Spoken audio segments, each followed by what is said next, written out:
नमस्ते। चलिए आज एक ऐसी चीज को समझते हैं जिसे हम सब इस्तेमाल तो करते हैं, पर शायद ही कभी सोचते हैं कि वो असल में काम कैसे करती है। हाँ, मैं बात कर रहा हूँ प्रिंटर की। सोचिए, हम सब एक डिजिटल दुनिया में जी रहे हैं। हमारी तस्वीरें, हमारे डॉक्यूमेंट्स, हमारे सारे आइडियाज, सब कुछ अक्सर एक स्क्रीन तक ही सिमट कर रह जाता है। कभी ऐसा महसूस हुआ है कि काश वो डिजिटल फोटो या वो स्कूल का ज़रूरी असाइनमेंट सच में हमारे हाथों में होता, जिसे हम छू सकते, महसूस कर सकते। वही तो बात है। हमारे सबसे अच्छे विचार, हमारी सबसे कीमती यादें, वो सब जैसे स्क्रीन पर ही फंसी रह जाती हैं। और बस यहीं पर हमें एक पुल की जरूरत पड़ती है, एक ब्रिज जो इस डिजिटल दुनिया को हमारी असल दुनिया से जोड़ सके। तो ये पुल क्या है? ये ब्रिज कौन है जो डिजिटल को फिजिकल बनाता है? चलिए मिलते हैं एक रोबोट आर्टिस्ट से, जिसे हम और आप आमतौर पर प्रिंटर कहते हैं। अब टेक्निकली देखें तो प्रिंटर एक आउटपुट डिवाइस है। मतलब इसका सीधा सा काम है कंप्यूटर के टेक्स्ट और इमेज को लेना और उन्हें कागज पर उतार देना। सिंपल है ना? लेकिन मुझे जो तरीका सबसे अच्छा लगता है वो ये है कि प्रिंटर को एक रोबोट आर्टिस्ट की तरह सोचें। एक ऐसा आर्टिस्ट जो हमारे डिजिटल काम की कॉपी कागज पर बना रहा है। ये सोचने का तरीका सब कुछ बदल देता है ना? और ये इतना जरूरी क्यों है? अरे जरा सोचिए, इसके बिना हमारा होमवर्क, हमारी तस्वीरें, वो जरूरी डॉक्यूमेंट्स, सब कुछ बस कंप्यूटर के अंदर बंद रह जाता।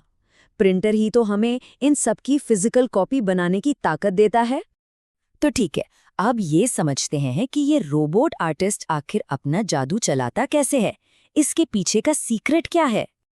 देखिए, ये पूरी प्रोसेस ना 4 बहुत ही आसान स्टेप्स में होती है। सबसे पहले हम प्रिंट पर क्लिक करते हैं, ठीक? फिर कंप्यूटर प्रिंटर को इंस्ट्रक्शन भेजता है। उसके बाद प्रिंटर अपना काम शुरू करता है, इंक या टोनर का इस्तेमाल करके। और बस आखिर में एक फिजिकल कॉपी हमारे हाथ में होती है। तो इसका असली राज क्या है? राज है डॉट्स। जी हाँ, कागज पर जो कुछ भी दिखता है, चाहे वो कोई अक्षर हो या कोई तस्वीर, वो असल में हजारों छोटे छोटे डॉट्स से मिलकर बना होता है। बिल्कुल वैसे ही जैसे हमारी स्क्रीन पिक्सल से बनती है। इसको ऐसे भी समझ सकते हैं जैसे हम कोई स्टैम्प इस्तेमाल कर रहे हों।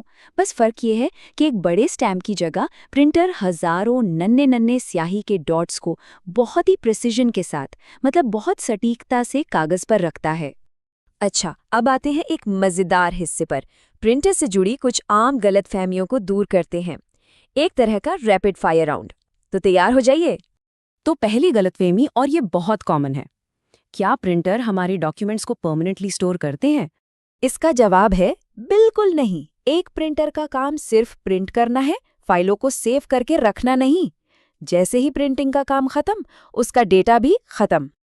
ओके, अगली गलतफहमी, क्या प्रिंटर पूरे पेज को एक ही बार में, एक झटके में प्रिंट कर देता है? नहीं, ऐसा नहीं है। वो इमेज को बहुत ही ध्यान से लाइन बाय लाइन बनाता है, उन्हीं छोटे छोटे डॉट्स का इस्तेमाल करके जिनके बारे में हमने अभी बात की थी। ठीक है, नंबर 3, क्या जितना बड़ा प्रिंटर उतनी अच्छी क्वालिटी? मतलब साइज मैटर करता है क्या? नहीं, हमेशा नहीं।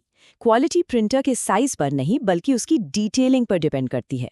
मतलब वो 1 इंच में कितने डॉट्स प्रिंट कर सकता है। इसे ही टेक्निकली DPI यानी डॉट्स पर इंच कहते हैं। और अब आखिरी गलतफहमी, पर यह भी बहुत कॉमन है, क्या इंक और टोनर एक ही चीज है? बिल्कुल भी नहीं। देखिए, इंक एक लिक्विड है जिसे इंकजेट प्रिंटर कागज पर स्प्रे करते हैं। दूसरी तरफ टोनर एक सूखा पाउडर होता है जिसे लेजर प्रिंटर गर्मी का इस्तेमाल करके कागज पर फ्यूज करते हैं, मतलब चिपकाते हैं। ये जमीन आसमान का फर्क है। तो अब तक हमने क्या समझा? चलिए फटाफट एक क्विक रिकैप करते हैं। सबसे जरूरी बातें ये हैं। पहली, प्रिंटर एक आउटपुट डिवाइस है जो हार्ड कॉपी बनाता है। दूसरी, ये हजारों छोटे छोटे डॉट्स का इस्तेमाल करता है। तीसरी, ये डेटा को परमानेंटली स्टोर नहीं करता। और चौथी, इंकजेट प्रिंटर में लिक्विड इंक होती है और लेजर प्रिंटर में पाउडर वाला टोनर। और अगर इस पूरी बात को सिर्फ एक लाइन में याद रखना हो तो वो है स्क्रीन से कागज तक। बस यही इस पूरी प्रोसेस का निचोड़ है। तो अब जब ये सब जान लिया है तो एक सवाल मन में आता है, वो पहली चीज क्या होगी जिसे हम अपनी स्क्रीन से आजाद करके असल दुनिया में लाना चाहेंगे?